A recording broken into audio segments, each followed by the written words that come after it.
शिवाय।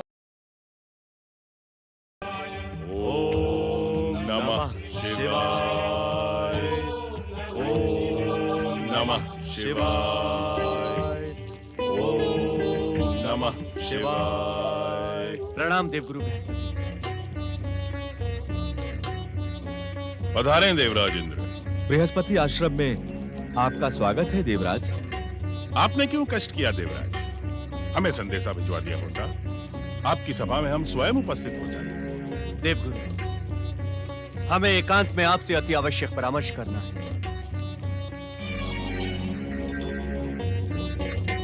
आए देवराज। देख रहा हूं देवराज, क्या आपके हृदय की दग्धता अभी तक शांत नहीं हुई है? कैसे शांत होगी देवगुरु? कैसे? पुत्री जयंती को हमने कितने लाड़ प्यार से पाला था। क्या यही दिन देखने के लिए कि वो अपने ही पिता के घोर शत्रुओं के गुरु की पत्नी बन जाए? देवराज, जिस तरह जयंती आपको प्रिय थी, उसी तरह वह मुझे भी प्रिय थी, किंतु नीति एवं होनी के समक्ष हम सब विवश हैं। आप अपनी मित्रता की आड़ देकर विवश हो सकते हैं देवगुरु, किंतु मैं नहीं। मैं उस शुक्राचार्य को उसके दुस्साहस का दंड देकर ही रहूंगा। देवराज, दैत्य गुरु शुक्राचार्य अब आपके जामाता है।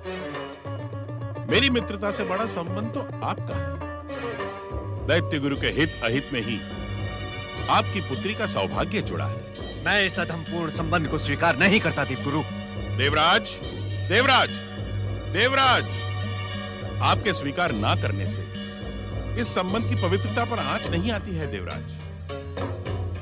अग्नि को साक्षी मानकर और शिव की सौगंध के साथ वो दोनों पवित्र विवाह के बंधन में बंध गए हैं। शुक्राचार्य ने जयंती को स्वीकार ही मुझे उद्वेलित करने के लिए किया है। देवराज, आप हर विषय को अपनी प्रतिष्ठा के साथ जोड़कर क्यों देखते हैं? क्योंकि यह विषय मेरी प्रतिष्ठा से जुड़ा है देवगुरु। मेरा हृदय प्रतिशोध की भावना से दग्ध हो रहा है।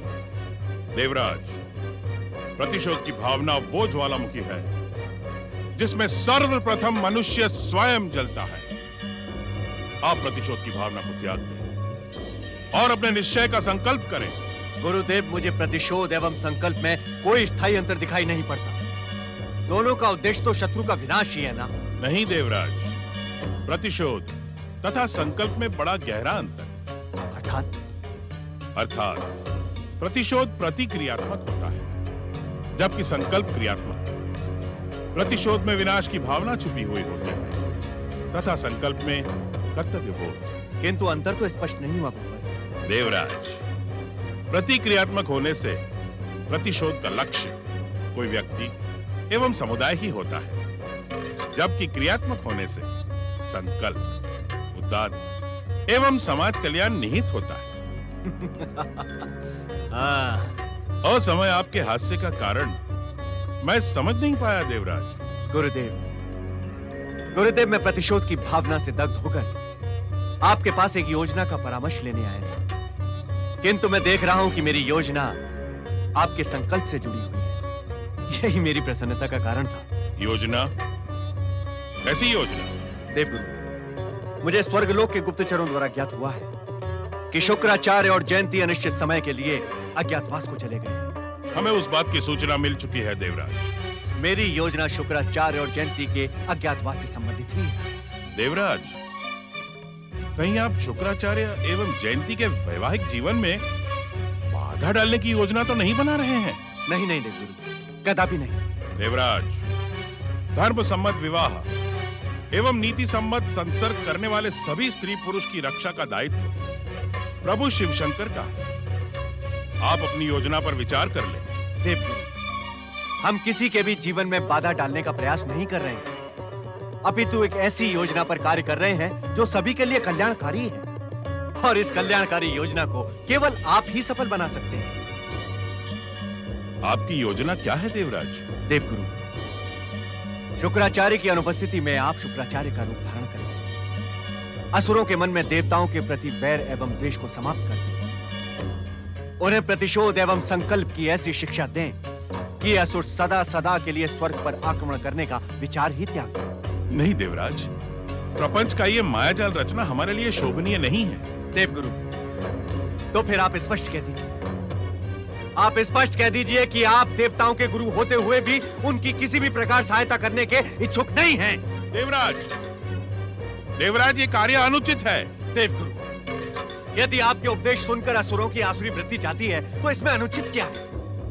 ये तो आपके द्वारा व्यक्त संकल्प का मार्ग है, लोक कल्याण का मार्ग है। उत्तर दे देवगुरु, क्या इस चिर प्रतीक्षित अवसर का लाभ उठाना देवताओं के लिए अनुचित होगा? क्या इस कार्य में लोक कल्याण की उदात्त भावना नहीं है? उत्तर दें आप। देवराज इंद्र, मैंने देवाधिदेव शिव शंकर को वचन दिया है कि मैं देव दानव युद्ध को समाप्त करने का हर संभव प्रयास करूंगा। यदि मेरे वचन का खंडन न होता हो तो मुझे आपका प्रस्ताव स्वीकार करने में कोई आपत्ति नहीं है। देवगुरु, मेरा आपकी इस दुविधा से कोई सरोकार नहीं है। मेरी दृष्टि में यह योजना नीति सम्मत भी है और धर्म सम्मत भी। अब आप कहें।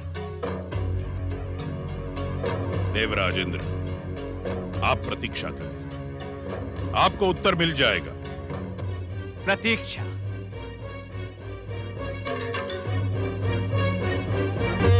असमय आपके समीप आने के लिए क्षमा प्रार्थी हूं पिताश्री।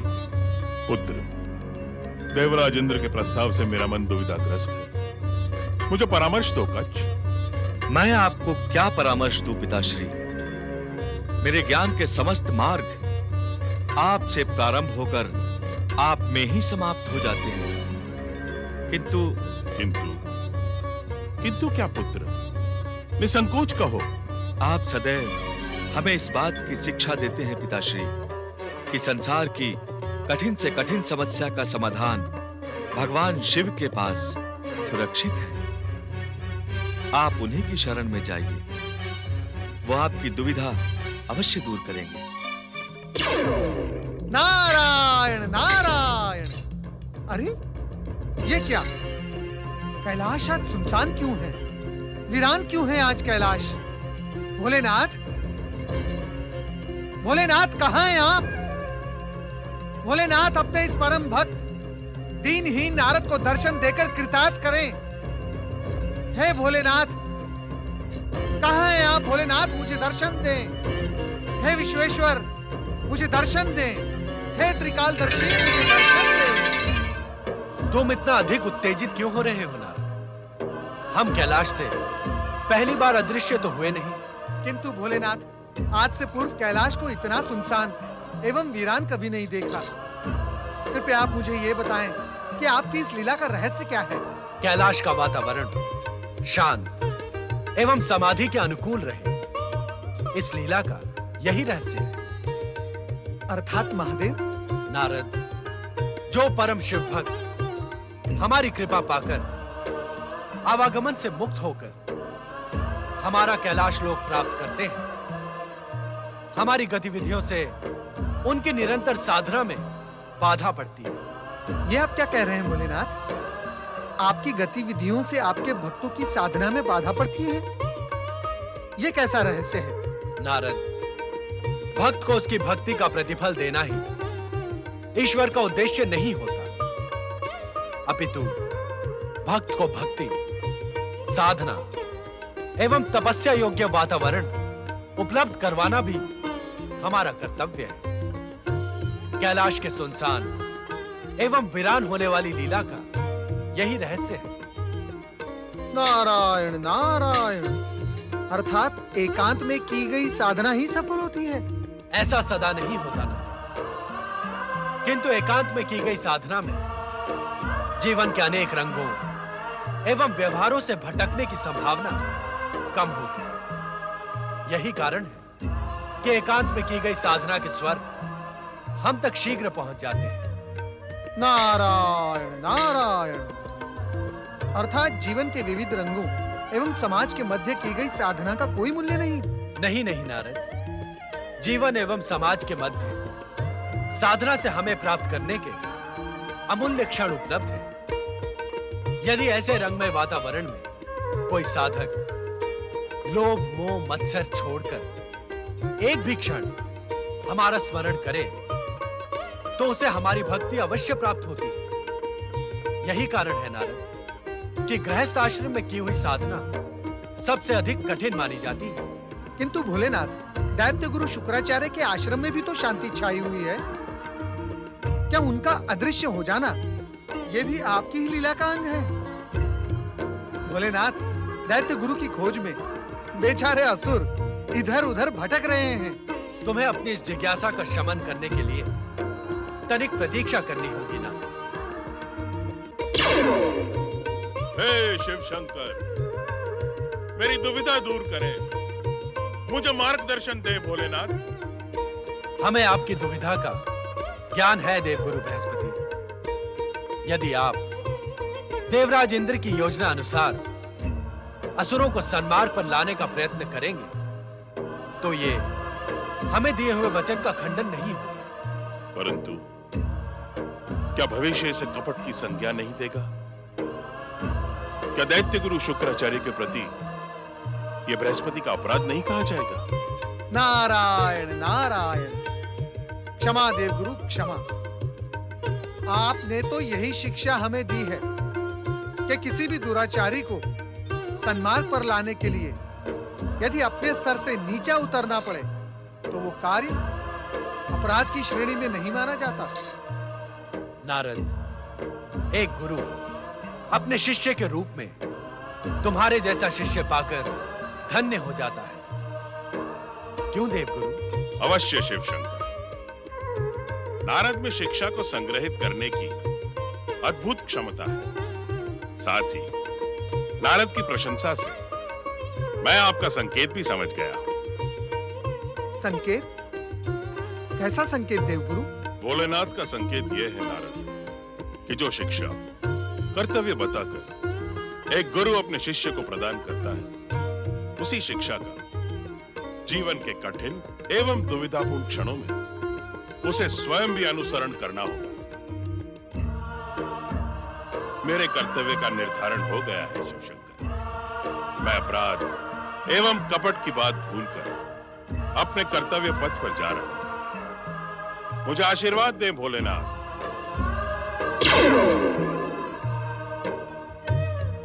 नारद, अब तो तुम्हारी जिज्ञासा का समाधान हो गया ना?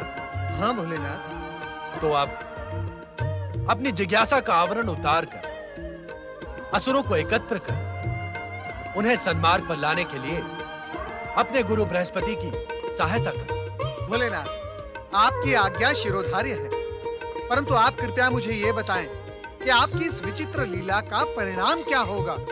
तुम इस बात से अपरिचित नहीं होना कि कुछ समय पूर्व हमने बृहस्पति और शुक्राचार्य को कैलाश बुलाकर देव दानवों के मध्य वैर भाव समाप्त करने का आदेश दिया था। हाँ प्रभु। ये लीला इसी आदेश की अगली कड़ी सिद्ध होगी, अर्थात अब घटनाएं इसी दिशा में आगे बढ़ेंगी। नारायण नारायण। भोलेनाथ, जन कल्याण के इस महायज्ञ में नारद भी अपनी समिधा डालने जा रहा है। कृपया आप मुझे आज्ञा दें। ओम नमः शिवाय।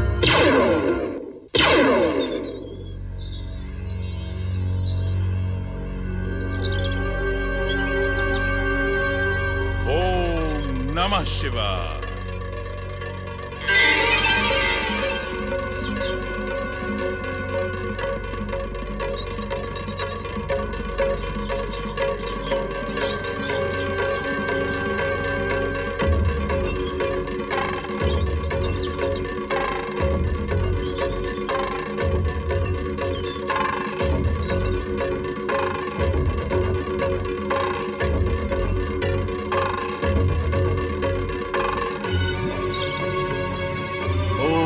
नमः शिवाय।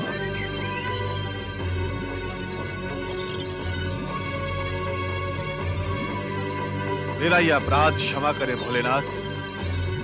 अपने इस कार्य को मैं आपकी लीला का अंग समझकर स्वीकार करता हूं। हे शिव शंकर, मुझे सदाचार, सद्विवेक एवं अपनी भक्ति प्रदान करें। ओम नमः शिवाय। नारायण नारायण नारायण।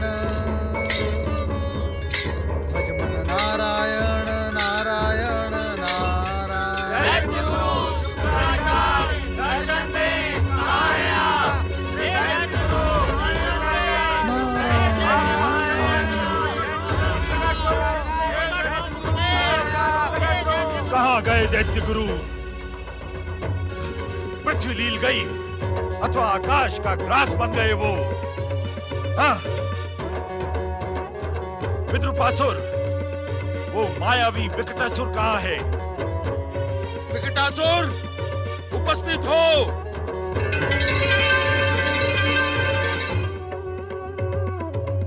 दैत्यराज महासुर की जय हो। आज्ञा दैत्यराज। विकटासुर, हमने तुम्हें दैत्य गुरु आश्रम की गुप्तचरी के लिए नियुक्त किया था, किंतु तुम कहां थे? दैत्यराज, मैं दैत्य गुरु शुक्राचार्य आश्रम की सूचना लेकर पाताल लोक गया था, किंतु आप वहां नहीं थे दैत्यराज। दैत्य गुरु शुक्राचार्य कहां हैं? बोलो विकटासुर, बोलो। भोलेनाथ, भोलेनाथ, यदि इसने सब कुछ बता दिया तो देवता और दानवों की मित्रता ये एक स्वप्न मात्र बनकर रह जाएगी। भोलेनाथ आप कुछ करें, भोलेनाथ आप कुछ करें।